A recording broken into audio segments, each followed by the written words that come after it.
Hi hello welcome back to Chefmurugansrecipe. இன்றைக்கி நம்ம சேனலில் வந்துட்டு ஒரு சூப்பரான ஆல் டைம் ஃபேவரட் நூடுல்ஸ் தான் பார்க்க போகிறோம். Maggi noodles. அது பிடிக்காத குழந்தைங்களே கிடையாது. ஸோ வாங்க எப்படி பண்ணலாங்கிறது பார்க்கலாம்.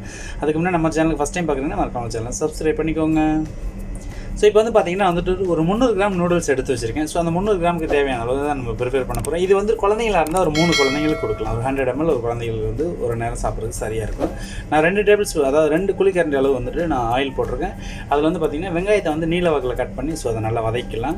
ஸோ அது வதங்கினதுக்கப்புறம் காரத்துக்காக வந்து கொஞ்சம் பச்சை மிளகா போட்டுக்கலாம். அது தேவைக்கு தான். உங்களுக்கு தேவைன்னா பச்சை மிளகா ஆட் பண்ணிக்கலாம், இல்லைன்னா வேண்டாம்.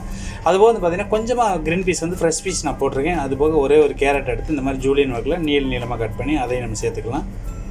அதுபோக வந்துட்டு ஒரு பாதி குடமிளகாயை வந்து நம்ம இந்த மாதிரி நீலவாக்கில் கட் பண்ணி சேர்த்துக்குவோம். இது எல்லாமே வந்து பார்த்திங்கன்னா ஃபுல்லாக குக் ஆகணும்னு அவசியம் கிடையாது. ஆஃப் ஸ்டீம் ஆனாலே போதும். ஸோ இது எல்லாமே நல்லா பரட்டி விட்டுக்கலாம். இது நல்லா வதங்கட்டும். ஸோ வதங்கினதுக்கப்புறம் வந்துட்டு நம்ம ஆல்ரெடி ஒரு தக்காளியை வந்து இதே மாதிரி நம்ம கட் பண்ணி வச்சுருக்கோம். அந்த தக்காளியும் இதில் நம்ம சேர்த்துக்குவோம். ஸோ தக்காளி நல்லா கிண்டி விட்டுட்டு ஒரு 2 நிமிஷம் பரட்டி விட்டுட்டு அதுக்கப்புறம் வந்து பார்த்திங்கன்னா இதுக்கு தேவையான அளவு கொஞ்சம் நம்ம உப்பு ஆட் பண்ணிக்கலாம். ஏன்னா வெஜிடபிள்ஸில் வந்து நம்ம இந்த பொசிஷனில் ஒரு சால்ட் ஆட் பண்ணால் அது சாப்பிடும்போது நமக்கு நல்ல ஒரு டேஸ்ட் கிடைக்கும். ஸோ கொஞ்சம் இஞ்சி பூண்டு பேஸ்ட்டு ப்ளஸ் வந்துட்டு கொஞ்சம் சால்ட்டு, இது ரெண்டையுமே நம்ம போட்டுக்கலாம்.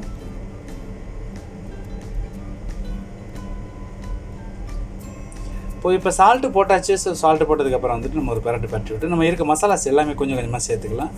ஒரு 1/4 டேபிள் ஸ்பூன் வந்துட்டு பார்த்திங்கன்னா கொஞ்சம் மஞ்சத்தூள் போட்டிருக்கோம். ஸோ ஒரு சின்ன அதாவது 1/4 டேபிள் ஸ்பூன் இல்லை, அதே ஸ்பூனில் வந்துட்டு பார்த்திங்கன்னா 1 டேபிள் ஸ்பூன் வந்து மிளகாத்தூள், 1 டேபிள் ஸ்பூன் மல்லித்தூள். இதெல்லாம் சும்மா நம்ம ஒரு அடிஷ்னலுக்கு தான் சேர்த்துருக்கோம். சால்ட் வந்து எப்போயுமே வந்துட்டு நீங்கள் கம்மியாக சேர்த்து பார்த்துக்கோங்க.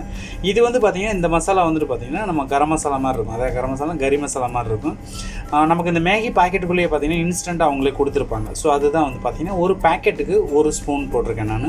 ஸோ அதில் வந்து பார்த்திங்கன்னா 3 ஸ்பூன் நம்ம ஆட் பண்ணியிருக்கோம். ஸோ இது எல்லாமே போட்டு நல்லா மிக்ஸ் பண்ணிக்கலாம். சால்ட்டை மட்டும் வந்து பார்த்திங்கன்னா லாஸ்ட்டாக செக் பண்ணிட்டு போட்டுக்கோங்க. ஸோ இது எல்லாமே ஆட் பண்ணியாச்சு. ஆட் பண்ணதுக்கப்புறம் நல்லா மசாலா அந்த பச்சை வாடை போனதுக்கப்புறம் இதுக்கு வந்து பார்த்திங்கன்னா ஒரு பாக்கெட்டுக்கு வந்து, அதாவது என்னென்னா 150 கிராம் மேகி நூடுல்ஸ்க்கு வந்து பார்த்திங்கன்னா 300 ml தண்ணி அப்படியே டபுளாக வைக்கணும். ஸோ அதே மாதிரி நம்ம வந்துட்டு பார்த்திங்கன்னா ஒரு 900 ml தண்ணி வச்சு நம்ம இதை வந்து ஒரு 2 நிமிஷம் அது சூட்டில் விட்டுருவோம். அது நல்லா வந்து கொதித்து வரட்டும். ஸோ அதுக்கப்புறம் வந்துட்டு பார்த்திங்கன்னா நம்ம வந்து நூடுல்ஸ் வந்து இதில் ஆட் பண்ணிக்கலாம். இதில் வந்து பார்த்திங்கன்னா எக் ஆட் பண்ணலாம். சிக்கன் வேணால் சிக்கன் மீட் போன்லெஸ் பீஸ் போட்டு ஆட் பண்ணிக்கலாம். அது அவங்களோட சாய்ஸ் தான். நான் வந்து ப்ளைனாக செய்கிறேன். ஸோ லாஸ்ட்டாக வந்துட்டு பார்த்திங்கன்னா நம்ம எக் ஆட் பண்ணுவோம். அது எப்படி பண்ணலாங்கிறது பார்ப்போம். ஸோ மசாலா ஃபுல்லாகவே வந்து பார்த்திங்கன்னா கொதிச்சு இது வந்துருச்சு. நமக்கு வந்து நம்ம ரொம்ப நேரம் கொதிக்க விட்டால் தண்ணி குறைஞ்சிடும். அதுக்கப்புறம் நூடுல்ஸ் வந்து பார்த்திங்கன்னா பாயில்டு கம்மியாக வந்துடும். ஸோ அதனால் ஒரு கொதி வந்த உடனே வந்துட்டு பார்த்திங்கன்னா நூடுல்ஸை போட்டலாம். நூடுல்ஸை போட்டோன்னா கிண்டணும்னு அவசியம் கிடையாது. ஒரு 30 செகண்ட் to 1 நிமிஷம் வந்துட்டு அதை விட்டுருங்க. ஸோ விட்டதுக்கப்புறம் ஒரு திருப்பி விடுங்க. அதுவாக அப்படியே வந்துட்டு அந்த டெம்பரேச்சர் அந்த சூட்டில் வந்துட்டு மெல்ட் ஆகி அது அப்படியே கொஞ்சம் கொஞ்சமாக லூஸ் ஆக ஆரம்பிக்கும். அதுக்கப்புறம் அதை நம்ம மிக்ஸ் பண்ணும்போது வந்து பார்த்திங்கன்னா நூடுல்ஸ் உடையாமல் நமக்கு வந்து ஃபுல் லென்த்தியாக வரும். குழந்தைங்களுக்கு வந்து அப்படி விரும்பி சாப்பிடுவாங்க அந்த மாதிரி வரும்போது.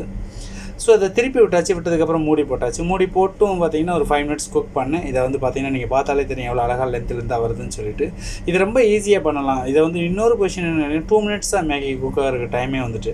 ஆனால் பட் நம்ம குழந்தைங்களுக்கு கொடுக்கும்போது வந்து பார்த்திங்கன்னா மினிமம் வந்துட்டு ஒரு 5 மினிட்ஸ் அது குக் பண்ணி அதுக்கப்புறம் கொடுங்க. அதே மாதிரி ஸ்லோ ஃப்ளேமில் வச்சு குக் பண்ணுங்கள். ஒன்றும் அவசரம் கிடையாது.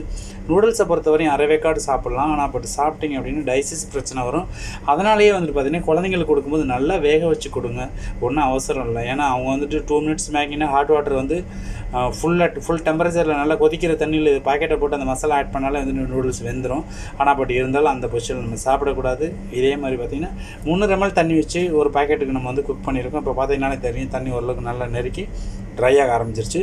இன்னும் வந்து பார்த்தா எனக்கு தெரிஞ்சு வந்து பார்த்திங்கன்னா 70% தான் குக் ஆகிருக்கு. இன்னும் வந்து 30% குக் ஆகணும். தண்ணி ஃபுல்லாக ட்ரை ஆகும். ஸோ அதனால் ஒரு மூடியை போட்டு நான் வந்து ஒரு 10 நிமிஷம் விட்டுட்டேன்.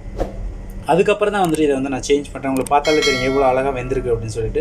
ஸோ இந்த மாதிரி வெந்ததுக்கப்புறம் வந்து பார்த்திங்கன்னா ஒரு பாயில்டு 2 பீஸை நான் கட் பண்ணி மேலே வந்து அழகாக அடுக்கி நம்மளோட குழந்தைங்களுக்கு கொடுத்தோம். ஸோ அவங்களும் ரொம்ப விரும்பி சாப்பிட்டாங்க. ஸோ இதே மாதிரி நீங்களும் வந்துட்டு வீட்டில் ட்ரை பண்ணி பார்த்துட்டு உங்களோட குழந்தைகள் என்ன ஃபீட்பேக் சொல்கிறாங்க சாப்பிட்டுட்டுன்னு சொல்லிட்டு அதை வந்து மறக்காம நம்ம கமெண்ட் செக்ஷனில் கமெண்ட் பண்ணுங்கள்.